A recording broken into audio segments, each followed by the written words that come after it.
Lost in the millions.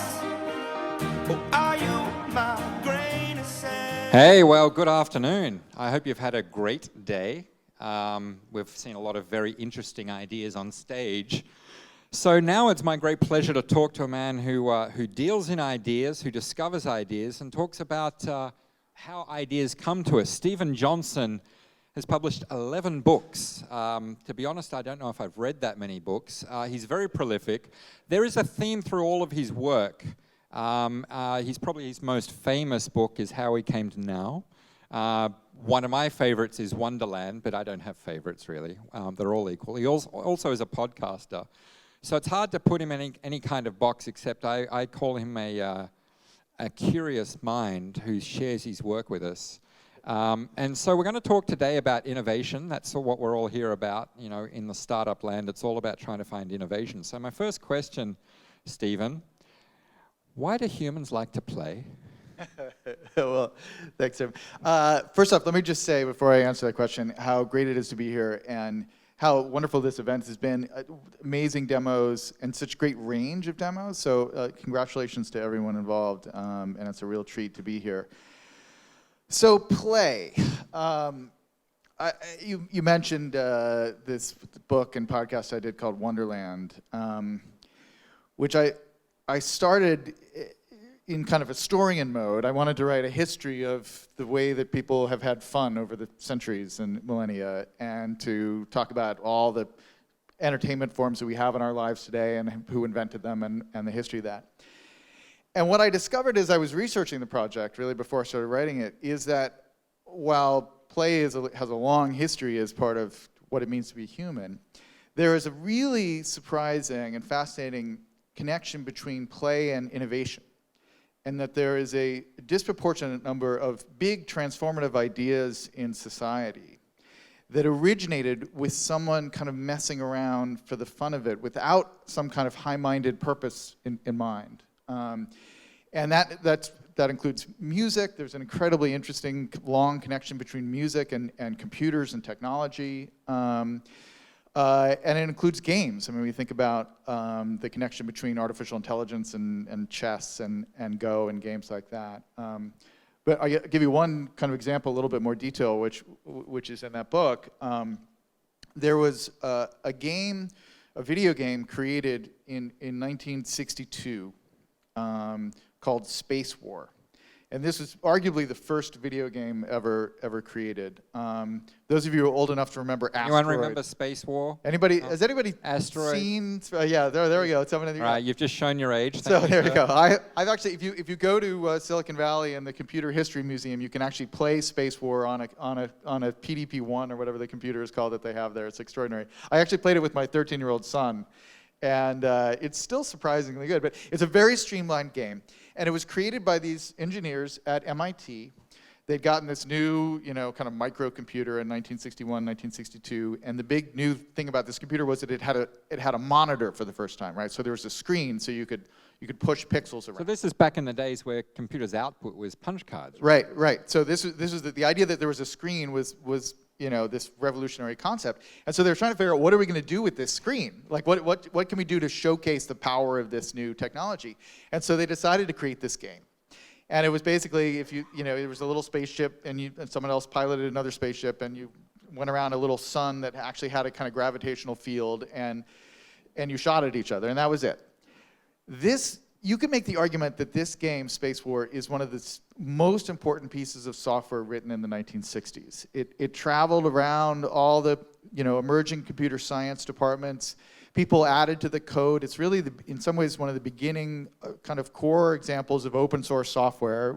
No one owned it. People made it more efficient. They added features. They built a joystick to control your ship, which is actually one of the first devices ever to actually control an avatar on the screen that represented you, so it's a predecessor of the mouse. And eventually, it's so kind of rampant in the computer world that Stuart Brand, the great kind of hippie and founder of the Whole Earth catalog, wrote about Space War for Rolling Stone magazine. And he had seen these people at play on these computers. And he saw how much fun they were having. And he thought, this is not what computers are supposed to be like. They're supposed to be boring. They're supposed to be This is back big. in the day where IBM had small computers with the size of a closet or a room, and you put all this time and money and millions of dollars into playing games. Right. Computers were supposed to belong to big bureaucracies, the military, governments, big accounting firms. And he saw these people laughing and having fun. And from that experience, he said he realized that, wait, there's something new coming. People are going to have a much more intimate relationship to computers. And he came up with this phrase in the early 1970s to describe that, which was the personal computer. And so when we say PC today, it's an echo of this vision that Stuart Brand had watching people play this game. And that vision, which he wrote about in Rolling Stone magazine, inspired another young hippie in the Bay Area to go start his own company. And that person was Steve Jobs, founding Apple. Who himself came from a games company, Atari. Yeah, Which his first job was consoles. actually at Atari, right? And so, yes, when we look back at the history of computing, we can talk about its role in the military, and we can talk about all this stuff, but there is also a very rich tradition of people at play. And I think, I'll say one last thing about it.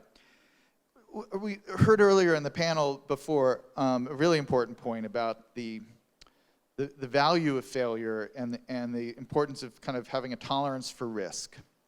And I think one of the reasons why playful environments drive so much new thinking and new ideas and innovation is because when you're at play, failure is an option, right? You're comfortable, the stakes are low, and so you're freer to kind of experiment and to tinker and to come up with new combinations.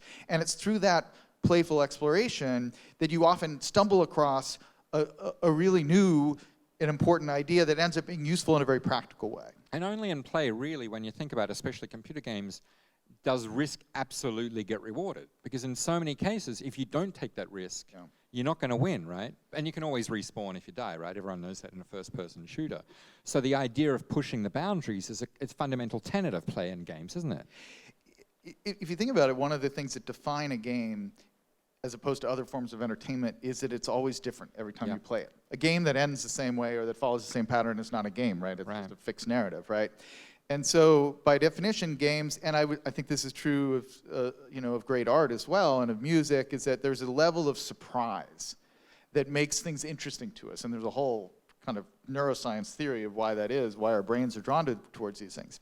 But it's one of the reasons why innovative ideas come out of playful environments is because we're looking for surprise. We're looking for something that we haven't heard before, an experience we haven't had before. And that's what Space War drove these people to think about the computer in a new way because it was a new kind of experience. So if we then think about the concept of innovation, there's a famous saying that necessity is the mother of invention, right? It's because we have a specific need, that's why we go out and we build something. The space race was a classic example. NASA needed specific materials, so they spent billions of dollars, and as the story goes, we get Teflon today.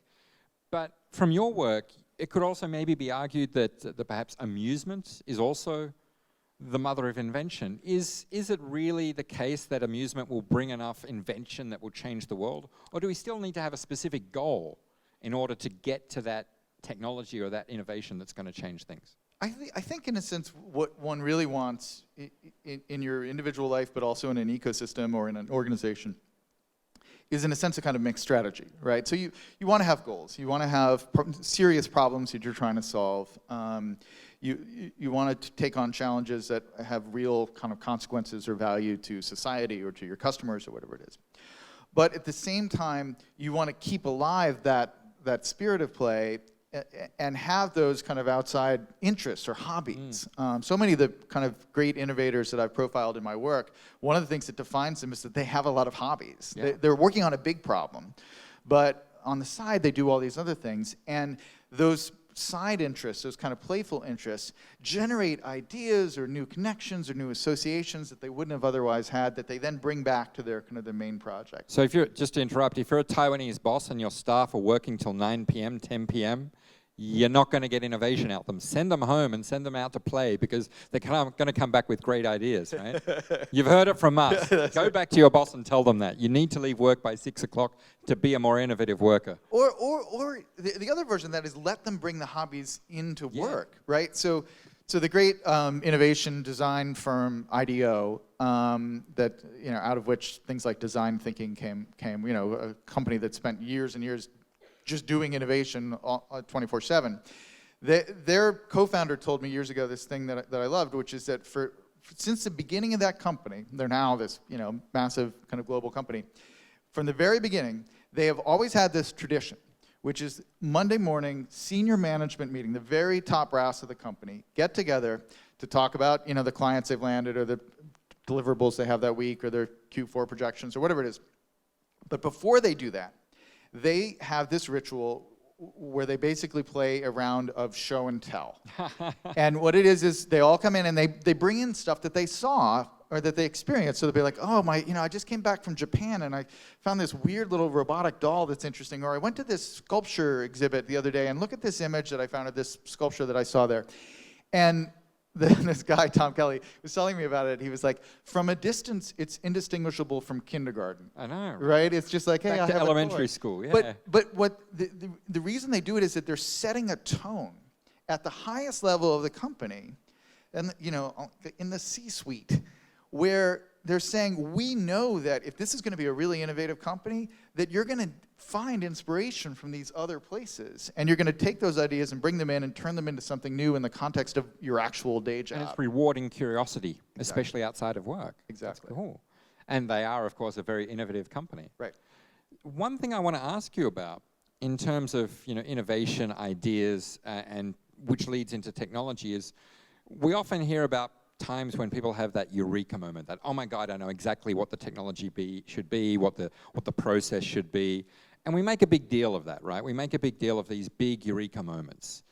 But that's not always how the best innovations come about. Sometimes it's kind of a slow burn, bubbling of ideas. Talk to us about how that works.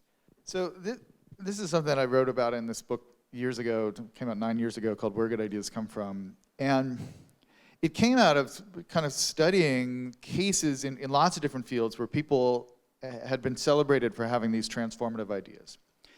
And as you say, like the classical way that we describe innovation is the eureka moment, right? We tell the story like the apple falls from the tree and it hits Newton on the head and he has the theory of gravity, like that. We love to tell stories like that. But in my research, the more I looked at people who had truly transformative ideas, the clearer it became to me that in fact, the eureka moment, that aha moment, we have all these words to describe this: eureka moment, aha moment, light bulb moment, all this language. But in fact, that idea of a sudden inspiration is more often than not a kind of a myth, or it's a fiction that we tell ourselves. We condense the true story down into this sudden inspiration. And the biggest ideas, I think, take this different form, which is what I called in that book the slow hunch, which is that they start with this feeling of there's something interesting out there, but you're not quite sure why, and you're drawn towards this idea, but you can't quite put your finger on what it is. And they stay in that state for months or for years. And like a wonderful example of this is Tim Berners-Lee, who is the kind of father of the World Wide Web, arguably the most important innovation of certainly of my lifetime.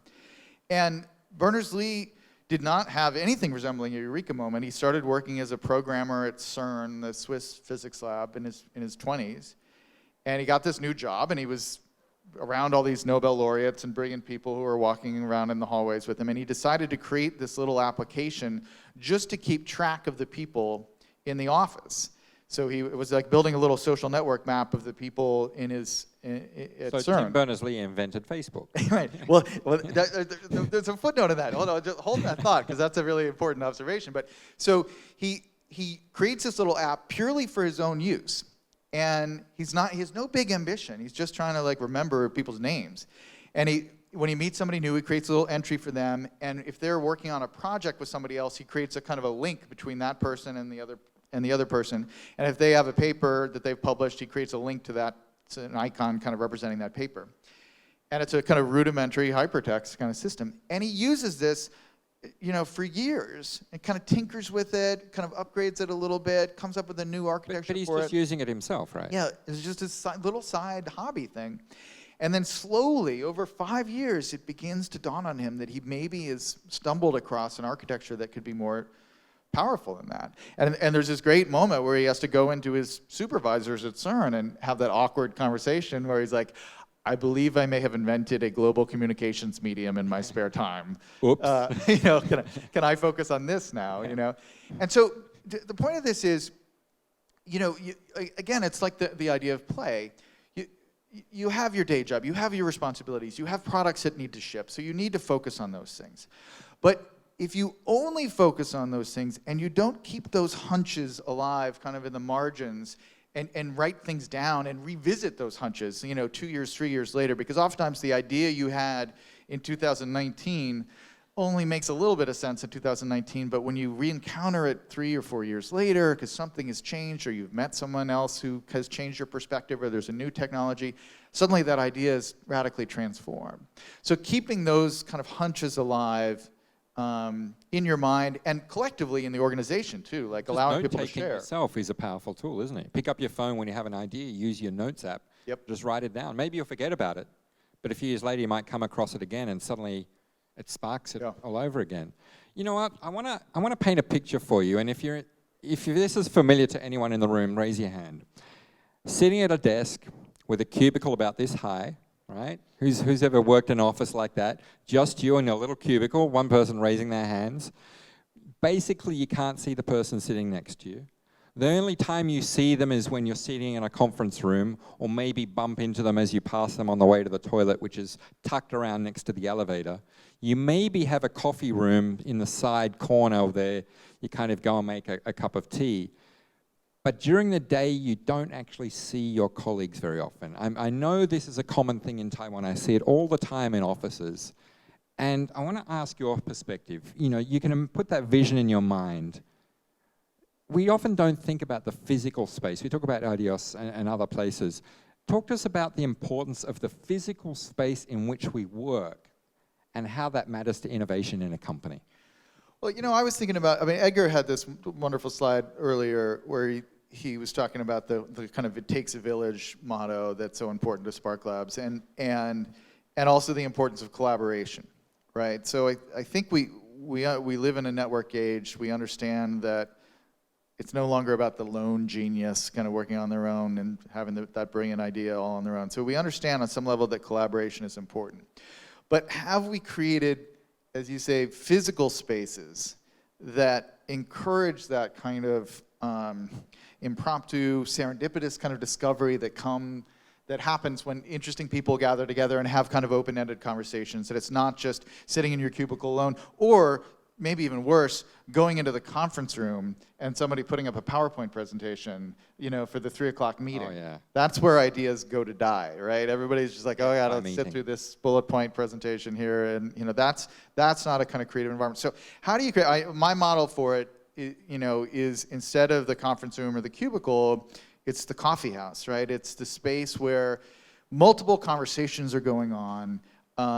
There's one group over here working on one problem. There's another group over here talking about something else. So, this was the classic, I wrote about this a lot, the coffee houses of the 18th century and the 19th century that drove so much innovation during that period where people... But if I want to point out, sorry to interrupt, the government actually wanted to shut them down because they thought they were a waste of time, right? There's a great... when coffee came to London, and this is a little coffee history if you're interested in this, so coffee came to London around 1660, and everybody went crazy for it, along with tea, basically. Coffee and tea come in around the same time. And all these coffee houses form, and suddenly all these people are not going to work. They're going and hanging out in these coffee houses and having these interesting conversations on caffeine, this new drug that everybody's obsessed with. And they were taking up so much time that Charles II, who was then King of England, actually banned coffee houses, issued this edict saying, the line was, people are being distracted from their lawful calling and affairs, just sitting around drinking coffee all day long. And that ban lasted... And we've all been guilty of that, haven't we? Right? Yeah. That ban lasted 1 week, because already, the people of England were so addicted to their tea and their coffee. But the key thing is that he was wrong. He looked at it as a waste of time or as this frivolous thing, but in fact, almost every major idea in the 18th century has a coffee house somewhere in story. Technological innovation, political innovation, the magazine business came out of there, the insurance industry, all of them came out of coffee houses. And so the question is, what is the version of that today? And one version of it, I think, is actually co-working spaces, right? I think are a wonderful example of getting people with different interests, working on different startups, sharing a space, having a coffee machine where they go hang out and make coffee and have these kind of serendipitous conversations where new connections are made. And they're unscheduled, free-flow chance meetings, right? Yeah. That's kind of the key point, isn't it? And the other thing that I'd say about the space of our work environment, so one of the things that I've noticed going around and talking about innovation in different places, everybody's like, how do we become like Silicon Valley?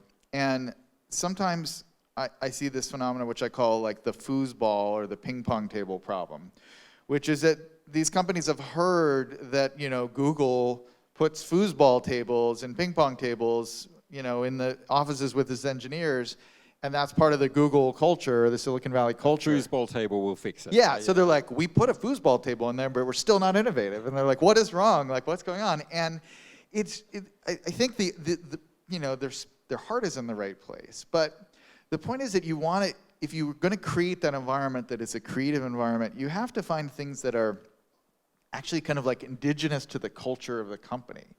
And integrate those and not just like drop down a foosball table and say, go crazy. And my favorite example of that is in Brooklyn, where I live most of the year. There's a great company called Etsy. People probably know Etsy. Some people know Etsy. It's a public company, kind of the Amazon for handmade jewelry and artisanal goods. And they have their headquarters in Brooklyn. And if you go visit them, they have this wonderful thing, which is that while they're not in the music business at all, their office is filled with musical instruments. There's like a grand piano in one place. There are acoustic guitars strung around everywhere. The meeting rooms all have like music-related names. There's an actual band room where you can go and play that's soundproof and stuff like that. And it came out of this idea that I gather if you work at Etsy and you live in Brooklyn, by definition, you also have an indie rock band that you're in at the night. Hipster, so, you're some kind of like hipster, and so they realized that was part of the culture of the company, and so they decided to embrace that, and so they have all these instruments strewn around their office, and the idea is that you're kind of like, all right, we're crunching on this project, like we've got this big presentation next week, we got to work hard on it, but let's just go and jam for 15 minutes just to clear our heads. And then we'll go work on it, and it creates this great atmosphere, and it's also, for everything we've just said about play, it creates a more creative. I think the Taiwan version would be a KTV room in every office. Anyone in favor of that? Right? I think that would go down well. But yeah, that's the idea of getting people together and playing together, right? Yeah. The other question I know we're running out of time. How are we going, Edco? Are we wrapping up yet? No, we've got another hour, is that right? We can do it. I'm here. If you need, you can get a coffee. I want to ask you about the idea of diversity, because Great. We've heard so much from especially Silicon Valley. They have a diversity problem. And a lot of people just label it as just being politically correct. But it's more than being about politically correct. There is real benefits to having a diverse environment, not just of culture and gender, but even educational backgrounds, all sorts of backgrounds, different ideas. Talk to me about the practical examples of how diversity will improve innovation and a better workplace. Yeah, I'm really glad you brought that up. It's such an important point, particularly given the political situation in the United States right now. So, a couple of thoughts on it. The first is, one of the things that I think is not appreciated enough about Silicon Valley is it does have diversity problems in terms of, if you think about ethnicity, in terms of African Americans and Hispanics, and in terms of engineering, there need to be more women involved. But on the other hand, one thing that isn't said enough about Silicon Valley is that the tech sector in the United States, if you think about diversity of national origin, is the most diverse industry in the United States. Yeah. So you go into those offices and it's filled with people from Taiwan, it's filled with people from Southeast Asia, it's filled with people from Eastern Europe. It is a very cosmopolitan culture there in that sense. And I think that is clearly part of its strength, right? There's no question that diversity has been a tremendous boon, which is why our current immigration policies, as we've heard earlier alluded to, are such a disaster. There is an almost endless body of research. This is one of the most robust findings in the social sciences of the last 20 years, which is that diverse groups are collectively smarter than homogeneous groups. And they, particularly when it comes to innovation and creative problem solving. That you put people who have either different gender, different ethnic, but also, as you said, different intellectual backgrounds, different professions, and get those people together, and they're more likely to be, as a group, collectively smarter. I mean, I've forgotten the name. Was it EC? The skincare product that was demoing. They were talking about just the range of intellectual fields that had to come together to make that product, right? And again, this is like the hobbies argument, that if you are in one kind of field, whatever the field is, whether you're a doctor, an architect, or a software engineer, and you are only talking to other doctors or other software engineers, that is making you less innovative. That you want to have an interesting pool of people around you who are working on different kinds of problems, because you will discover new ideas or new techniques or new metaphors, new ways of approaching problems from those kind of experiences. And so when we make the argument for diversity, I think we're too quick to just make the argument in terms of tolerance or equality of opportunity, all of which is important, but we should also remind ourselves that diversity is a value that we champion because it also makes us smarter, makes our organization smarter. And the other thing that I want to point out is that, correct me if I'm wrong, but part of the issue of this is that it's not saying that locally born and raised Americans are less smart than, say, a Chinese or a Taiwanese or an Indian. Yeah. It's the diversity of ideas that brings out the best in everyone. And the reason why I point that out is that I know that in Taiwan, many people think, we need to get foreigners in because, that means that they're smarter than us. I want to point out that Taiwanese are amongst the best engineers and most innovative people in the world. But when you bring a diverse group of people from different backgrounds into your business, it's not saying that the foreigners are better than you. It's saying they're bringing a different idea to the table that can help bring out the best in you. And I think that's something that I really hope Taiwanese founders and managers will understand. And it's also to point out that you don't need to be worried that foreigners are going to take your jobs, because they're not. But they're going to make your jobs better, and I believe help you get better pay too, which, who's not going to say no to that in Taiwan? So that's one thing that I really want people to understand, is that diversity is not about one group being better and another one being less and learning from them.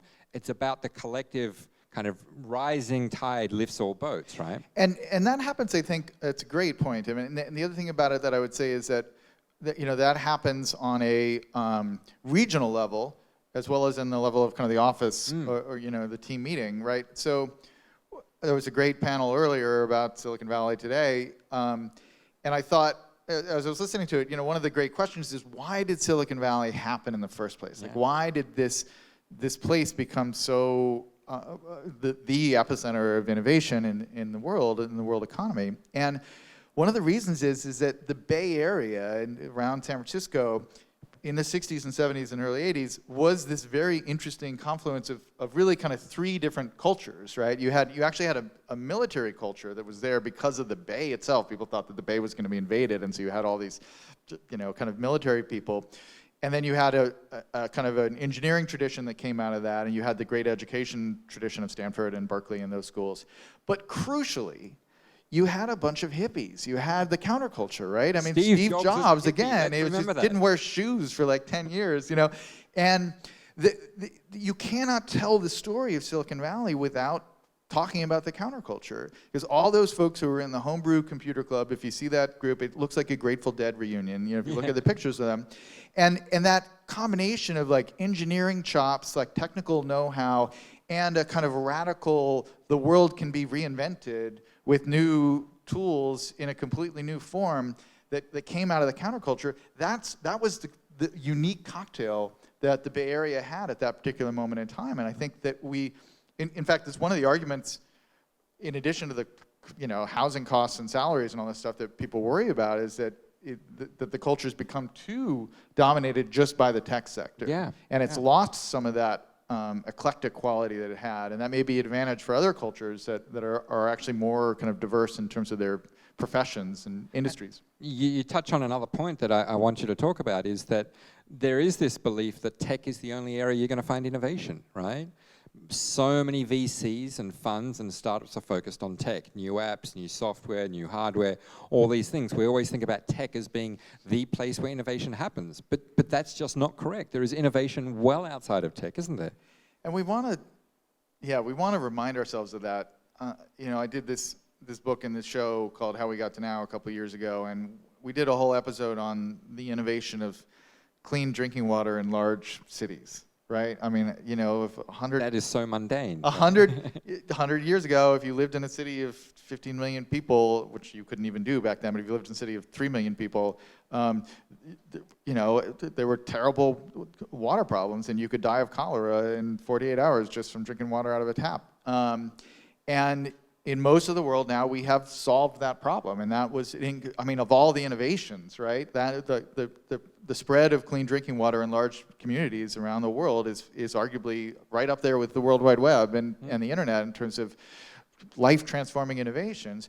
But we don't celebrate that as much because no one made $10 billion from it, and there's no Mark Zuckerberg. He's the guy in a hoodie, and he's changed the world.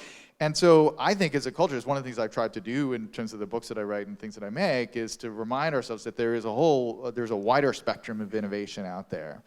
And there are more problems to be solved in that world as well.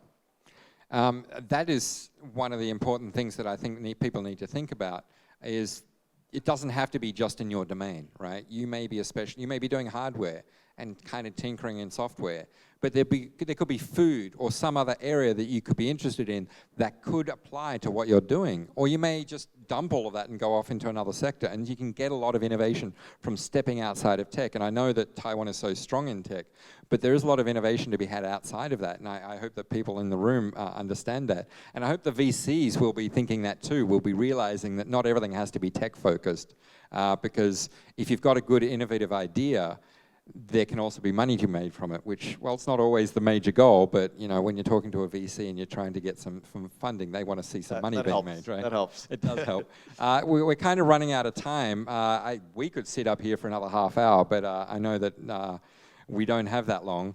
I want to kind of finish up by asking Stephen your next projects. Your most recent book was Farsighted, which is a continuation of a lot of the themes that you've written about before. So, tell us quickly about Farsighted, the key takeaways from that, and what you're working on next. I've never had so many projects at one point in my life, actually. So I'm living according to what we were talking about before, about having lots of things that influence each other. But Farsighted, which I believe is coming out here once it's translated, is about creative decision-making and complex decisions and long-term thinking.